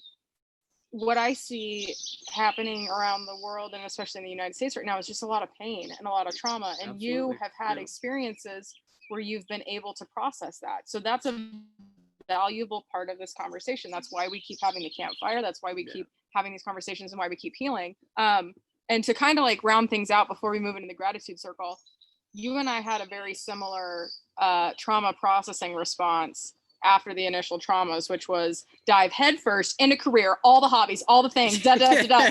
So if you can I tell you so? so if Okay, you, stop. Let me tell you what happened. So after May died, it was probably a couple months. And again, all my friends were in the house, and it was just this bad. So something snapped and said, I can't stay still anymore. So I decided to keep myself busy with school. Told my mom, I said, I want to go to culinary school. And she said, no. Because my mom does books for restaurants and stuff like that. And she said, chefs don't get paid shit. So pick another career. So then I thought, thinking what May said, you already know what you want to do. You just haven't done it yet. So I decided, I said, what about going to automotive school? Because I'd already been working in a car shop, all that stuff. They just tell my mom, and so I told my mom, she's like, yeah, maybe, or, So I decided to go and make an appointment with a admissions rep over at UTI. I told my parents, I said, hey, I'm going to go see this rep. They come with me, and I finally end up signing up that day. So long story short on that, I go to automotive school, and I graduate basically top honors and top student in like half of my classes, perfect attendance, all this stuff. And, I get a job at Firestone in the meantime. And about a year later into me starting my automotive career, my little sister says, hey, how did you convince mom and dad to let you, to go to school? I said, I just told them, screw it. I'm going to go see this admissions rep. Because ironically, my little sister says, I want to go to Cordon Bleu. I said, mom and dad are never going to approve that. It's culinary school. You know how mom and dad feel about that. And I said, you know what? Screw it. If it's really what you want to do, now think about it, it's probably what I should have done because I wanted to go to culinary school. I said, go and set up an appointment with an admissions rep and tell mom and dad you're going to go do it. and then you went to culinary school too, right? Yeah. And so, you graduated with like top honors from culinary school. Yeah, and I all that ended stuff. up, so after my sister signed up for culinary school, I shortly followed after and signed up too. Both of Yeah. us went to culinary school. Both of us graduated with honors.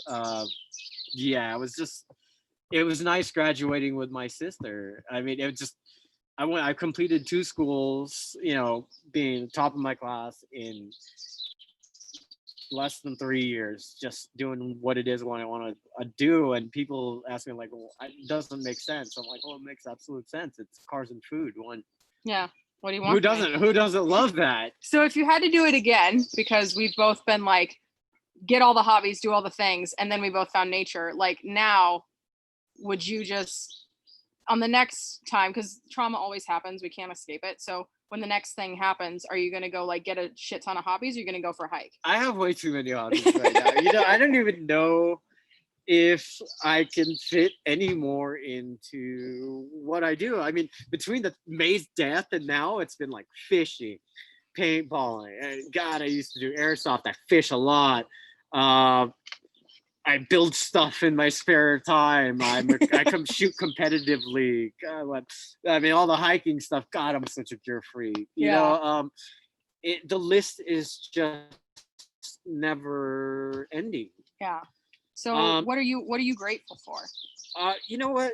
I'm grateful, in all honesty, for everything that's happened to me between then and now. I mean, I don't.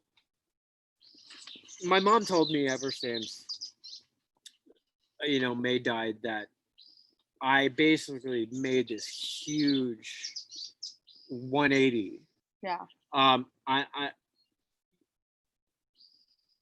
have to be grateful for that experience, because I would not be who I am for myself or for all my friends or family had I not experienced every single thing. I have to be grateful because I know I made it out. Yeah. I'm here. Yeah. I love that. I get to share my experience with people. Yeah. And maybe in some form, that means I might get to help somebody. Yeah. Well, you're helping me. You're helping people out here. Yeah. Well, that book, you have no idea. I have 2 copies of it. I love that. I have 2 So copies of it. if anybody on the Zoom chat wants to hop in, pop on your video. We'll do some gratitude stuff. I'm going to switch up mics and rearrange here too, so we can hear you, because I can't hear you if I'm not connected. So if you want to join on the group gratitude circle, pop on your camera and let's do this.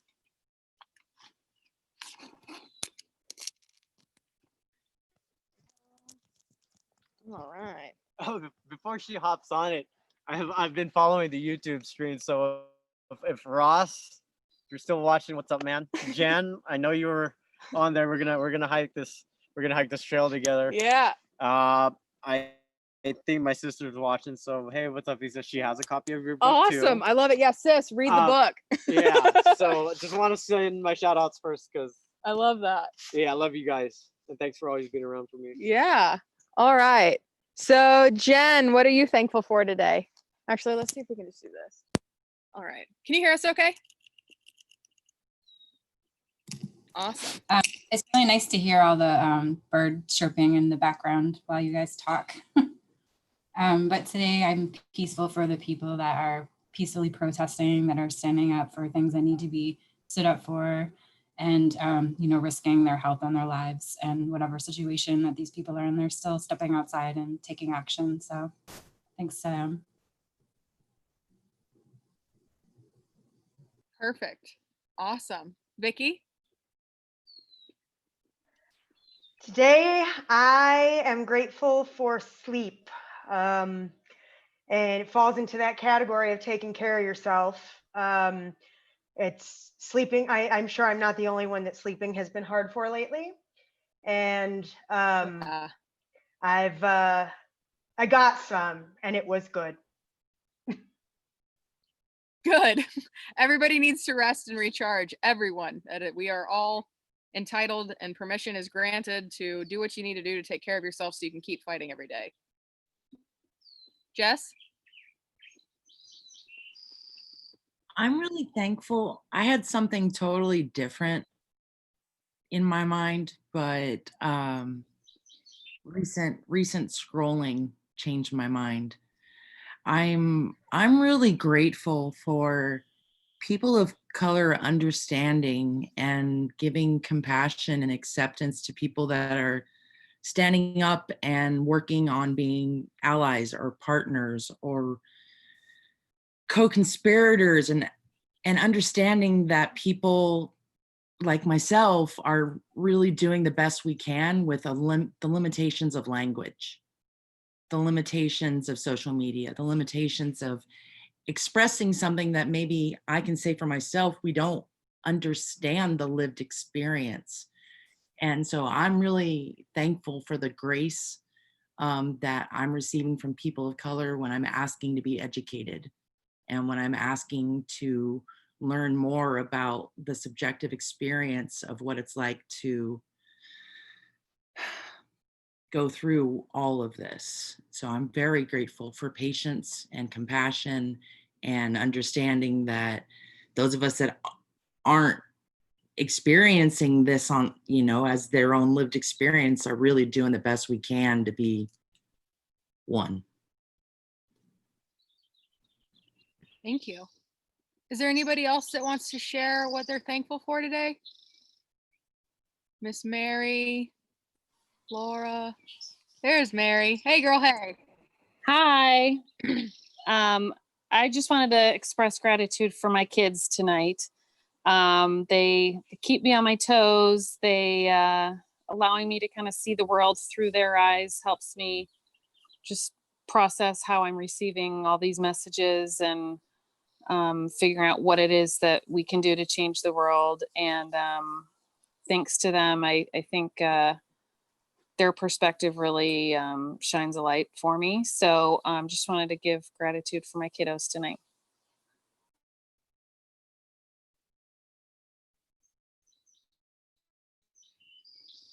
Beautiful.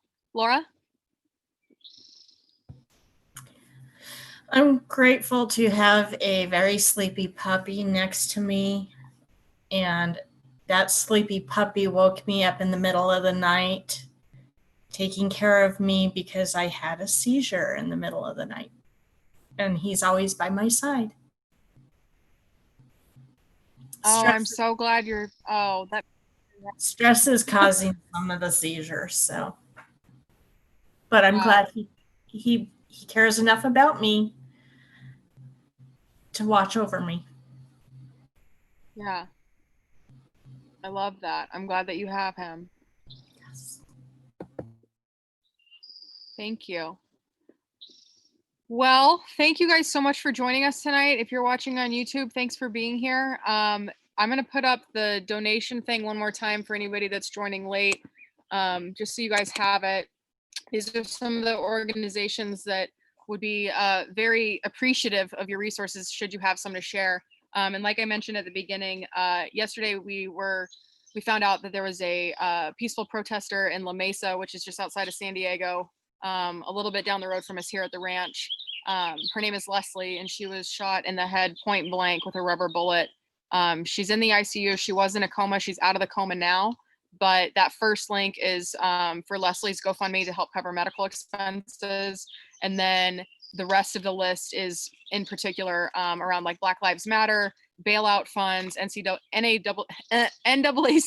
ACLU, the Minnesota Freedom Fund, and the George Floyd Memorial Fund. So I know everybody's in a different situation than they were probably in February, just with jobs and COVID and now all of this that's going on. So if you have resources to share, send some that way. And if you don't, just spend some time getting educated. Like Jess was saying, there's a lot of great resources out there to help you learn about the lived experience of other people so we can start to better understand what's happening here and how we can help amplify those voices, how we can protect Black and brown bodies if we're out in the streets, if we're protesting, be a barrier. I think by now it's abundantly clear that the police respond differently to white folks than they do to people that are Black or brown. So if you have the ability and you have the capacity to go out in a protest, do it safely.